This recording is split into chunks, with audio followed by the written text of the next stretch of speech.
I've switched all the teams in the 2022 World Cup with the 32 teams with the highest FIFA rankings that didn't qualify for this year's tournament. Then we're going to simulate into the future and find out who's going to win this alternative World Cup. And along the way, there are definitely going to be some twists, turns, and big shocks that you will not be expecting. So before we find out who's going to win this World Cup and who's going to cause some big upsets along the way, we need to find out who's actually in this World Cup. In Group A, we've got Greece, Turkey, Ukraine, and Venezuela. In Group B, we've got Jamaica, Nigeria, Norway, and Slovakia. In Group C, we've got Hungary, North Macedonia, Peru, and Romania. In Group D, we've got Burkina Faso, Colombia, Northern Ireland, and Scotland. In Group E, we've got Bosnia and Herzegovina, Czech Republic, Ivory Coast, and Slovenia. Group F is Egypt, Iceland, Mali, and Sweden. Group G is Algeria, Chile, Finland, and Paraguay. And finally, in Group H, we've got Austria, Ireland, Italy, and Panama. Now, personally, for me, I think Italy are going to go through and dominate this competition. They are obviously the best team in this World Cup by quite a long way. But I do think that Group A is a bit of a group of death. Greece, Turkey, Ukraine, and Venezuela are all pretty decent teams, and any one of those, I reckon, could go on a decent run to the final. But of course, you can't forget about Norway in Group B, with Erling Haaland up top for them, anything is possible. But there's also the likes of Colombia and Scotland in Group D, who could be dark horses and go quite the distance. So let's go through this World Cup, but before we do that, make sure you download the One Football app, the sponsors of today's video. It's the best football app to keep up to date with all of the latest football news, scores, and updates from around the world.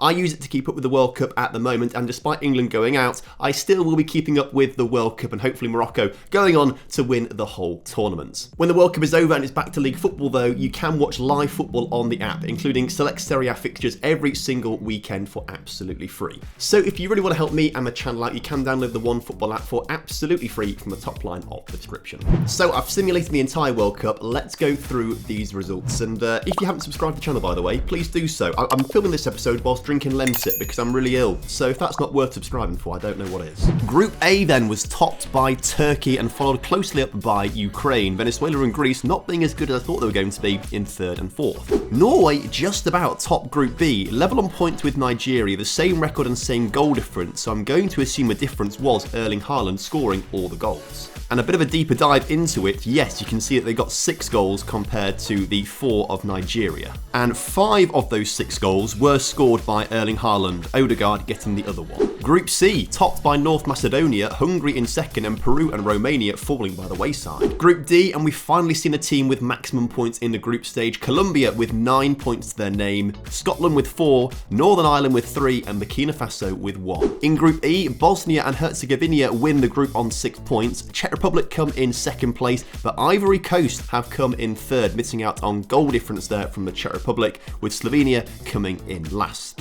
Group F, we've got Mali and Egypt knocking out the European teams of Sweden and Iceland. In Group G, Paraguay and Chile knocking out Algeria and Finland. And finally in Group H, Italy, the only other team to win every single group stage game on 9 points. Ireland qualify on 2 points, Austria on 2 points, and Panama on 2 points. Ireland going through on goals scored by looks of things here. That's absolutely wild. And hold on a second, hang on, because they've both scored 3 goals and conceded 5, Ireland and Austria. Also, Ireland drew to Austria 1-1, and so that means Ireland have gone through down to the discipline record between the wow.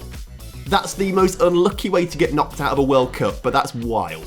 And it gets even wilder. Both teams only picked up 2 yellow cards, but the only difference is, in the 1-1 draw between Austria and Ireland, Austria got 2 yellow cards in this game compared to Ireland's 1. They also picked up a yellow card in another game, Ireland, so they had 2 yellow cards each. But because they got 2 yellow cards against Ireland, because they're head-to-head against each other in the same game, they got more yellow cards in that game. That might genuinely be the reason that Ireland have gone through ahead of Austria. Same points, same goals for, same goals against, both had 2 yellow cards each, but in this game, Austria got 2 yellow cards compared to Ireland's 1, and that might just be it. Imagine the scenes now if Ireland go on to win the World Cup because of that. That would be absolutely mental. Let's jump into the second round and see how they get on, shall we? And we start off with Nigeria beating Turkey 3-2 there in extra time. Scotland beat North Macedonia 2-0. Norway beat Ukraine 2-0.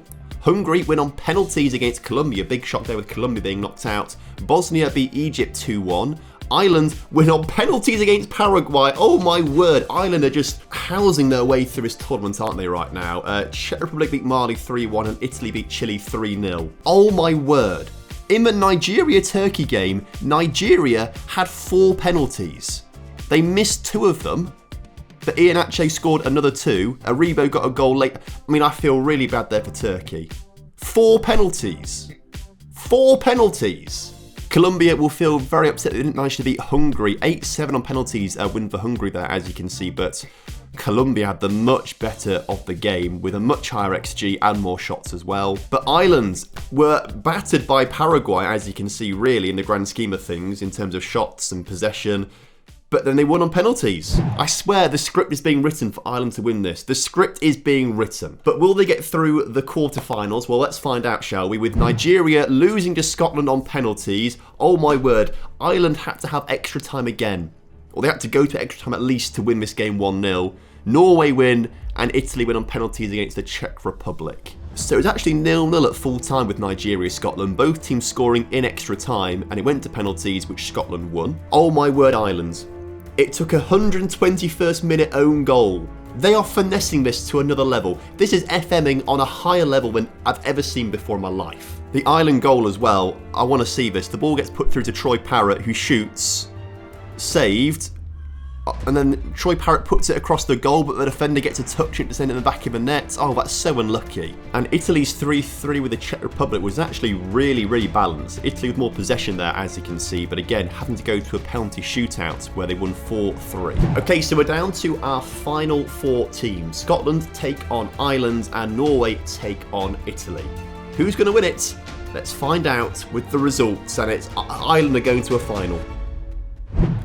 This is amazing. If Ireland don't win this now, there's no justice in this world at all. I can't believe they've got this far by just absolutely finessing every single round. And this round was actually quite easy for them. Their first win in 90 minutes was, of course, against the big rival Scotland. And then Norway managed to beat Italy 3-0. So Ireland actually dominant in that game over Scotland. Scotland didn't really do much at all, and Ireland thoroughly deserved their win. And Erling Haaland got a goal on his way to a 3-0 victory over Italy, where they didn't look very convincing by looks of things. I would have put money on Italy beating Norway, but Norway much better in the match stats, get the win. And so somehow Ireland have got to a final. And if they end up winning this, this is mental.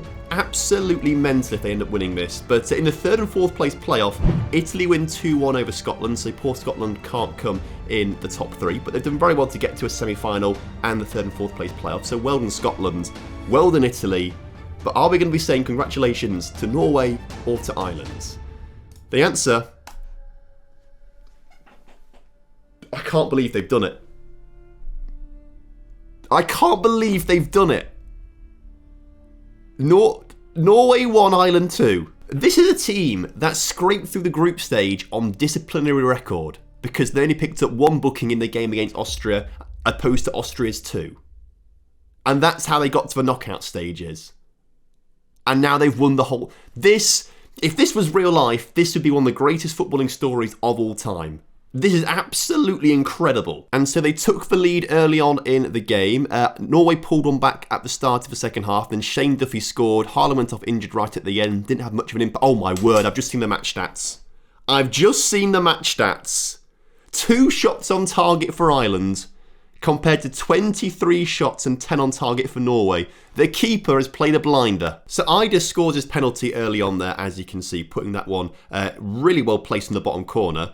And then Norway come back with a goal of their own in the 56th minute as Doherty sort of messes things up a little bit. Oh, the keeper messes things up massively there as well. That was a really poor goal to concede. But then the winner comes from a corner. Brady puts it in the middle. And at the far post, Duffy's there to head it in the back of the net. Ireland's second shot on target. And they win the game 2-1. At least Haaland can go home with his golden boot. He got 8 goals across 6 appearances. That was probably my favourite simulation of the World Cups that we've done so far. Let me know in the comment section what you want to see going forward, and if you want to see the countries that have never qualified for a World Cup before in the World Cup, then watch the video on the screen right now.